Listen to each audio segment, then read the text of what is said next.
As virtual reality moves beyond stationary settings, VR applications for passengers are growing in usage and interest, offering new possibilities for immersive experiences during travel. Our study utilizes the perceptual ambiguity of gravity-inertial forces to simulate virtual vertical motion in in-car VR contents, enabling users to experience upward and downward movement even without physical elevation. Previous in-car VR applications synchronize virtual motion with the real movement of the vehicle, reducing motion sickness and increasing immersion.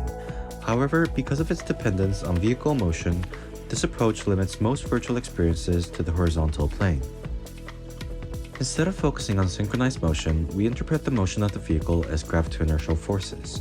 For example, when accelerating, the perceived forces felt by the passenger are a combination of downward gravity and inertial forces caused by the car's motion.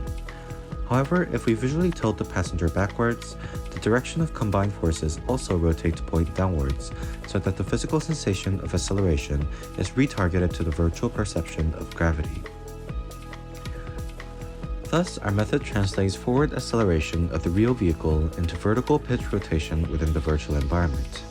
When the vehicle accelerates, the virtual aircraft pitches up, and when it decelerates, it pitches down.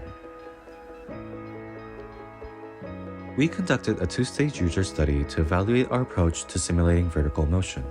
In the first experiment, we used an adaptive psychophysical method to determine vertical gain values that participants perceived as most realistic. After experiencing a vertical gain trial and an acceleration-deceleration segment, participants chose whether they felt the gain was too weak or too strong. Through updating the estimated optimal value through these responses, the trials repeated until reaching convergence for each participant, resulting in a distribution for acceleration and deceleration respectively.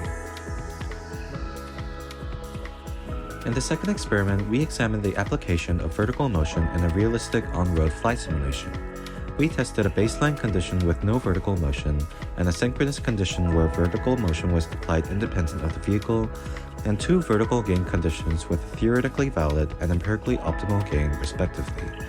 We found that the optimal gain condition significantly enhanced presence and enjoyment without increasing motion sickness, demonstrating the effectiveness of our approach for vertical motion in in-car VR.